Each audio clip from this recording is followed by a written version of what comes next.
Fantasy Baseball Podcast. I'm your host, Colby Conway, at Colby or Conway on X, Twitter, whatever we're calling it. That machine. I am over there at Colby or Conway. With me, as always, Matt Selz at the Selz Man. So, Matt, we got a action-packed episode today, really, as we're going through this. A lot of injuries. We had a UFC edition of a game over the weekend as well. So that was interesting. We actually got to see an actual, not that we're rooting for it, but an actual fight in baseball. Fight. Yeah. Yeah, because typically all we get is the running of it's like it's like in the old timey like Viking movies before they start fighting. It's just these two walls that kind of just like push back and forth and nothing really happens. So we'll talk a little bit about that. But before we get into talking about Tim Anderson's jaw, how are you, Matt? Better than Tim Anderson's jaw. Let's put it that way. Yeah, there's a lot to digest in that fight. It was, again, not condoning fighting, and it seemed to be an interesting start to the fight because it just looked like he slid through the 5-hole. I don't know, but I'm good. You know, it's a weird time where we're like down to, I guess, the home stretch in fantasy baseball and fantasy football's gearing up, and so this is the time where you can actually make hay in your leagues because the guys that think they're okay and then turn their attention to fantasy football drafts, you can start picking people off the waiver wire before they get them. But yeah, can we talk about how the ump made like transition from a baseball umpire to a boxing ref like immediately, and that was awesome.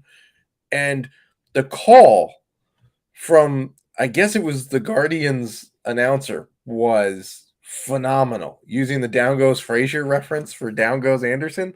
That was he calls the play and then immediately transitions into the fight. So I have a feeling we're going to be using that the way we've been using Tom Brenneman's apology / home run call for a while to come. And then can we also talk about how in a fight or a brawl, whatever word you want to use, I know baseball, we love the term brawl. You know, other sports we say fight, but baseball gets brawl for some reason. How Eloy Jimenez still managed to limp away in something that had no business concerning him whatsoever. He still manages to have to limp away. I mean, this guy is either, I mean, we know that there is some injury prone to him with the amount of just soft tissue injuries that he's had, but you just got to have this element of just complete unluckiness with him as well. It's starting to concern, like, is he just too big for his frame? Like, is his body just too big?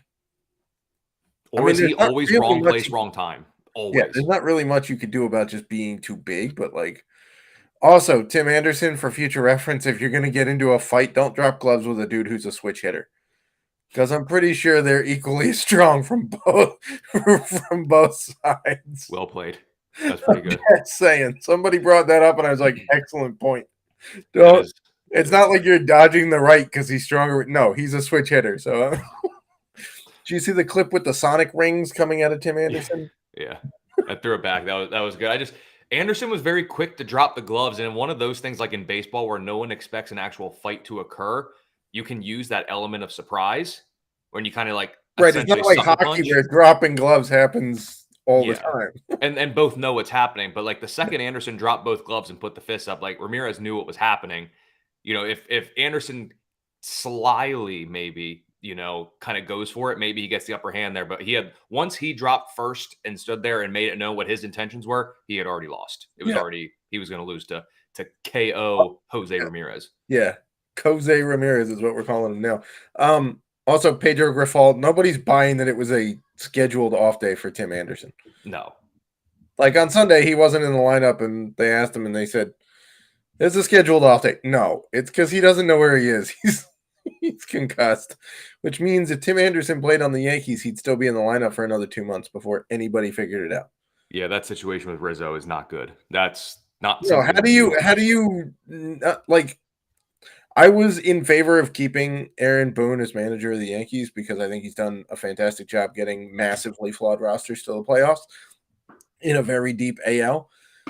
I can't endorse that now. If you're next to a guy in the dugout and on planes and buses and team hotels and meals and watching him play and not catch up to pitches he should be pounding for 2 months, you and the hitting coach and the bench coach and the training staff, which by the way we'll get to later with another injury, and the GM should all be fired. Like, it should be a clearing of the house in New York, because you cannot let you cannot, like, watch the replay. You can see his head snap back off of Tatis's thigh.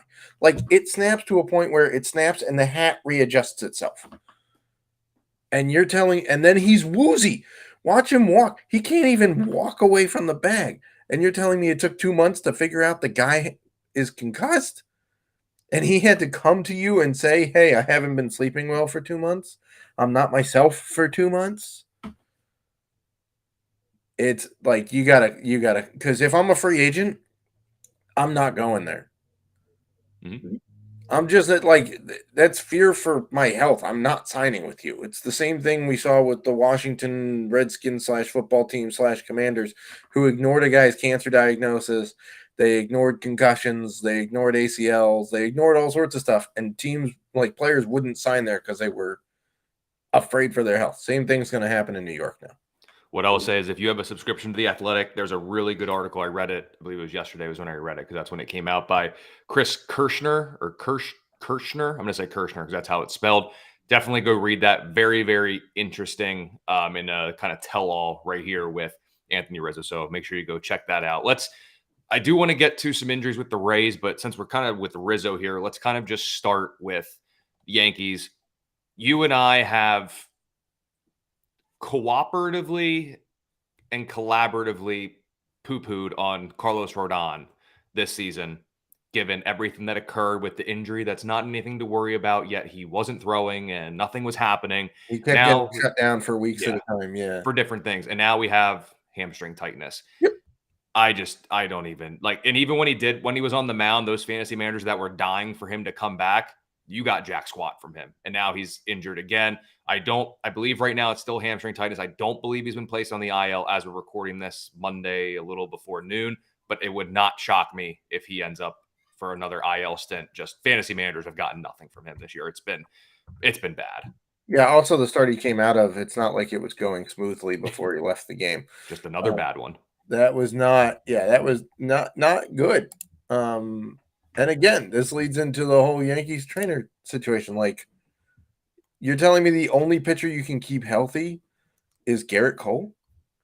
And by the way, if you want to see the definition of one pitcher carrying a staff, go look at the WAR difference between Garrett Cole and everybody else on the Yankees, whose entire WAR I'm not sure adds up to Garrett Cole's WAR. And it's not like Garrett Cole's WAR is massive. I mean, it's 4.8, which is pretty nice. But there's so many negative WAR pitchers right now for the Yankees that anybody else that's above 1 gets taken down to basically 0. It's not good. He's definitely droppable at this point. If anybody wants to pick him up and milk him for 3 good starts the rest of the way, sure. But take him off your roster. Don't even worry about him. And we'll start again next year, maybe. I don't know. Nah, we'll just do it all again. Yeah. We'll just do it all again. But, you got the Yankees, another team in the AL East.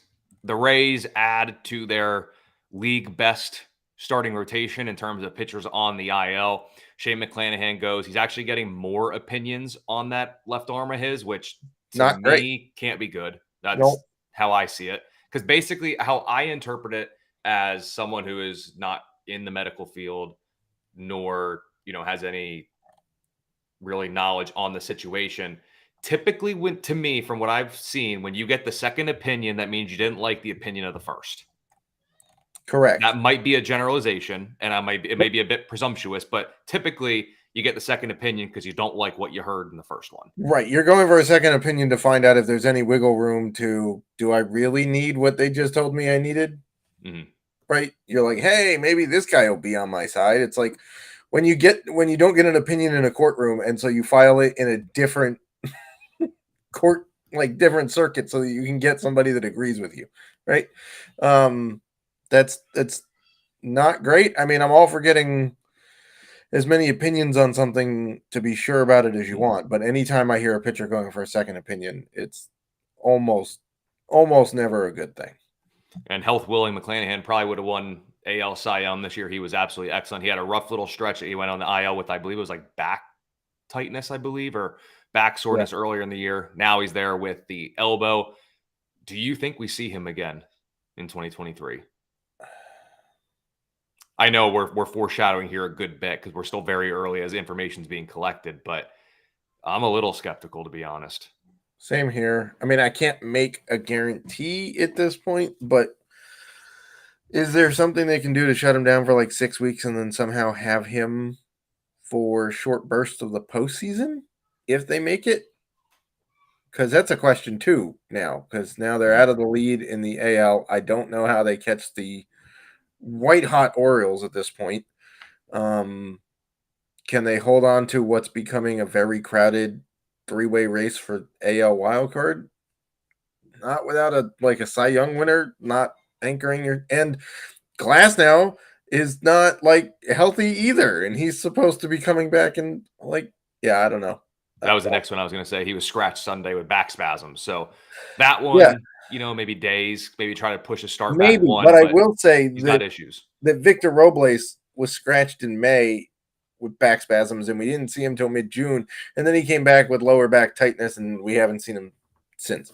Now, outfielder versus pitcher, slightly different, but at this point, with all of the issues with Tampa's pitching, I'm not saying it's a few days. I would love to believe that, but I don't know.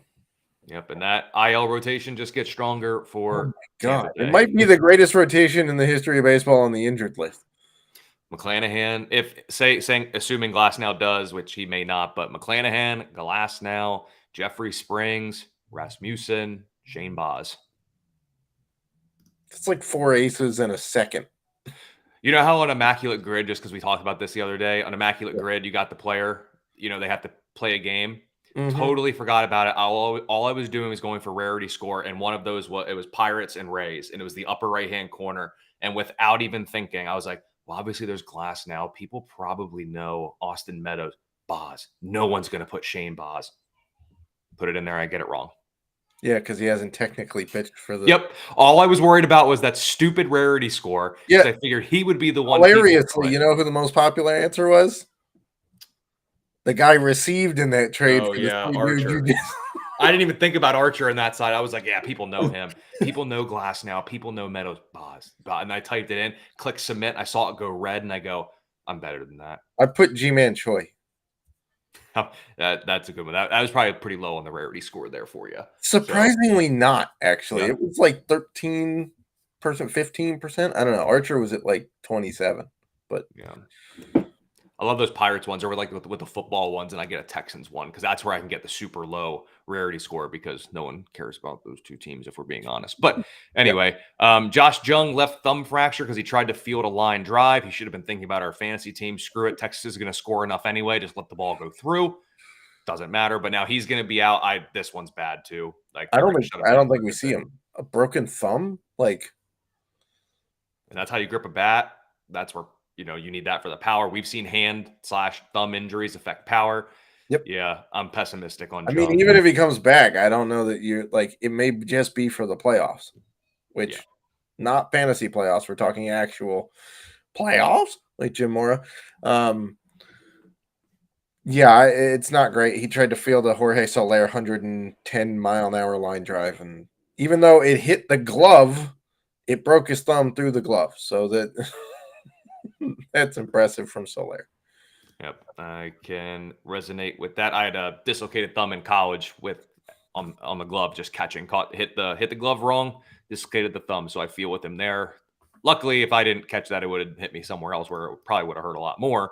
Whereas for him, he just could have let it go to the outfield. But hey, who am I to say there? Jazz Chisholm, hamstring cramp. I thought that he had pulled his hamstring. Apparently, it's just a cramp. To me, I'm thinking day to day, but the glass man himself. I mean, he's the Buxton of the NL. I know. I mean, I don't even know what to make of it. I mean, if you own him, it's just going to be a wild ride. It's the equivalent. Yeah, it's the equivalent of having, since we're in fantasy football season, we can start saying this, but back in the day, and as a Texans fan, owning Arian Foster Hardly practiced, was Yep. always questionable Yep. every Sunday. Even if he was 100% healthy, they felt like they just slapped the questionable tag on him. Like Jazz Chisholm, managing him in fantasy baseball is going to be a ride. It's just, Yep. unfortunately, you're playing for that next injury, and it sucks to say it, but it's just kind of how it is. Yeah, you and I talked about this. I have a decision to make in a keeper league coming up, as if I give up something to extend Jazz Chisholm for next year at a reasonable cost, or just toss him back, or extend him and then hope somebody takes the bait and trades me. It's just tough. But when he comes back, like he came back and jacked 2 home runs, and then he had a hammy cramp. So it's like you got to play him when he's in there. Yep. And then one of the last ones here, Joe Musgrove shut down for 3 weeks with shoulder inflammation. As we look at the Padres, 3 games out of the wild card, they pretty much need all the help they can get in that rotation. You cannot rely on Rich Hill down the stretch. That's just not going to work for you there. So fantasy manager's going to be without him for 3 weeks. You got to figure at that point at least a rehab start or 2. And then at that point, you're probably either down the stretch in fantasy, or if you're in head-to-heads points leagues, you're probably pushing playoffs at that point. That first start back, you can't really trust him. So that's another, half week that you're waiting to deploy him. Well, hold on. Let's do the timeline here. We're in the first week of August. This is August 7th, right? Mm-hmm. So the news came out a couple days ago. So if we count from August 4th when it was broken, add 3 weeks to that, so 21 days. We're talking the 25th of August. So at minimum, you're getting them for 3 weeks in September. At best. That's assuming the inflammation goes down and he comes back and gets like 2, it goes down. He's on the mound the last week of August for a rehab start, does 1 more the first week of September, and then you're getting him the second, third, and fourth week of September / weekend into October. What if the inflammation's not down? What if they need to extend that holding period? So yeah, it's a tough spot. You're getting him for basically 4 more starts at best? Might be 2 or 3. Mm-hmm. Well, when you look at it too, like I'm looking at here for like on ESPN, they have the Tristan Cockcroft does the fantasy baseball forecaster for week 18, which is August 7th to August 13th. Standard leagues on ESPN play a 21-week regular season. If you don't adjust anything, right there's your 3 weeks. Now you go to playoffs. And this is assuming everything goes right. Oh, so ESPN Standard League shut off the first week in September. They don't run into football season then. All standard leagues play a fixed 21-week season. Then you go into playoffs. So that might be 1-week matchups or 2-week matchups. But yeah, I mean, it just all depends, like depending on how you You're go. not having the rest of the regular season in fantasy baseball. That's for sure. He is out there. And then Boston's 3-7 in their last 10. As I'm looking at it here, lost 4 in a row, 5 games out of the wild card. They could be getting Chris Sale and Trevor Story back, but too little, too late, you think here? Probably. I mean, can we trust Sale to stay healthy at this point? Because he's going to walk through a fence and somehow blow something up. I don't like. Talk about unlucky. This dude. I think didn't he tear something mowing his yard last year or something? Like he had some weird. I thought it was riding a bike. Riding a bike. Okay, similar. It involves a wheeled vehicle. Yeah, a wheeled vehicle of some sort. At least there wasn't blades involved. I don't know. I think it's probably too little, too late. The AL East seems to be coming down to, I think we're getting 3 teams in the playoffs out of that with Toronto and Baltimore and Tampa. I think you are right as well. So, of course, over at FantasyAlarm.com, Justin Fensterman does the injury report. Take a look there for all the injuries, including some of the ones that we've talked about here, as broken down by the incomparable Justin Fensterman. So, Matt, flavor of the week, something that we do every Monday that we record when this airs, whether it ended up being Monday or Tuesday here. But flavor of the week, I'll go ahead and jump in first. I said Tim Anderson and graham crackers. Now, before we got on the air, the way you said it was really good because they crumble, which was actually a really good way of thinking of it and kind of parlaying that into something comical there. But the way I kind of looked at it was, you make s'mores, you buy a whole box of graham crackers for making s'mores, right? Correct. They come in those package, like the one box comes in like 4 different packages of graham crackers. Once you open one of them, it's all downhill for those graham crackers because you either have to eat them all or you're going to close them up. You're not going to make s'mores again for another couple of weeks. And then by that point, they're stale and disgusting. And it's a perfectly good box of graham crackers are ruined. Same thing with Tim Anderson. Coming into the year, he's had a couple decent years in the past. We've opened it. He doesn't have power. The power is gone like a stale graham cracker. And I guess now in this case, he crumbled like a stale graham cracker would. And really, ever since this season began, it's been all downhill for Tim Anderson. His reputation, his standing in Chicago is waning. It's not getting any better. You can't unstale a stale graham cracker. You can't do anything to bring it back. It's toast. Wrap it up, throw it out. It's pretty much all you can do there. So that's my flavor of the week. Matt, what say you? Mine, we're going with a little bit. We're sticking in kind of the sweet food, slight dessert deal here. We're going with Angel Food Cake. Angel Hernandez came back, and his first game back immediately blew a call. Like, plain as dang day, blew a steal attempt that they then had to review, and the Nats broadcast was puzzled why it even had to go to review because it was plain as day in real time. The visiting broadcast was very puzzled as well. Now he was behind the plate in Sunday's game, missed 23 calls.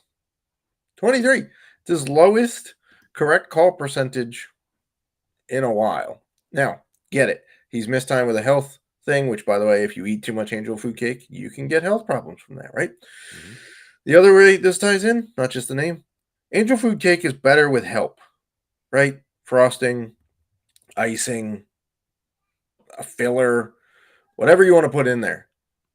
Angel Hernandez gets better with help. What does that help? Robo-umps. Every time he's slated to be, if MLB wants a test program for this, every day that Angel Hernandez is slated to be behind the plate, replace him with a robo-ump and compare their scores. Have him call a game, but it doesn't actually count. Have the robo-ump call the game, but it does count. And compare their scores. He's just terrible. I don't know. There's no other way to put it. He just needs help, and that help is not ever being behind the plate or really on a baseball field making calls. He wonders why they never put him in position for postseason games. Well, maybe you shouldn't suck, and then you would get postseason assignments. They ain't racist. They're just against bad calls. It's really that simple. Angel Hernandez is a joke and a punchline, which is kind of sad. He's a tenured ump. I get it. He's had some good moments, but in the last decade, it's been nothing but just stale, bad calls. Like if you leave an Angel Food Cake out too long. Yep.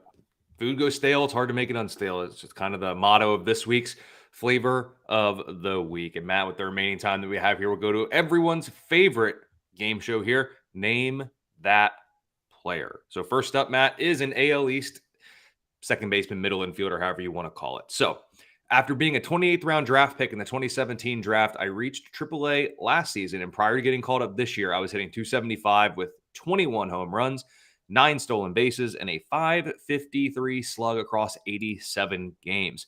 This weekend, I became the first player in Major League Baseball history to collect 9 hits and 2 home runs over my first 3 big league games. And based on the way the lineup has shaken out in the past couple of days, Matt Selz, I have to ask you, am I the new 3-hole hitter for my American League East ball club?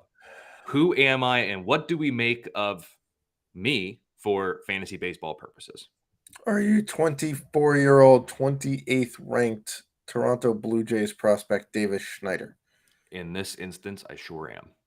Yeah. First of all, can we talk about how I'm shocked, flat out, absolutely shocked at the 120-plus year history of MLB that no player has ever come up and had 9 hits and 2 homers in their first 3 games.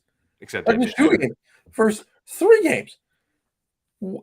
How is that possible? That something like that you would think, sure, it's a good 3-game stretch.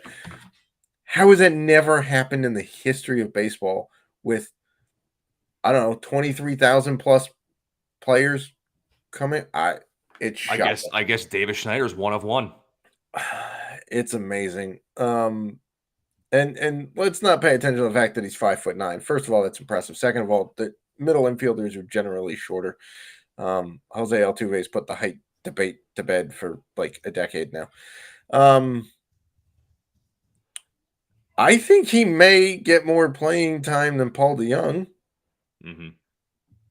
Because A, they didn't give up anything to get Paul DeJong, and B, Paul DeJong can't make like the only time he ever makes contact is going over the fence. Other than that, he's not making a lot of contact.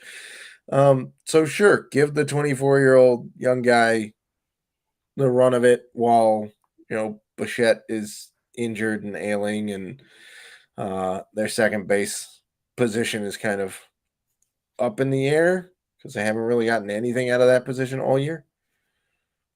Yep. And then when you look at it too with Schneider, I mean, he hit 9th, 8th, and then 3rd. It is worth noting in that game where he hit 3rd, Vladdy Jr. did have the day off. So he's their 3-hole hitter. Where do you think Davis ends up hitting here? Because like I said, we've seen him at 9th, 8th, and 3rd. He's not hitting 3rd. He's not hitting 3rd. I could see him hitting, I guess, 6th. I don't know.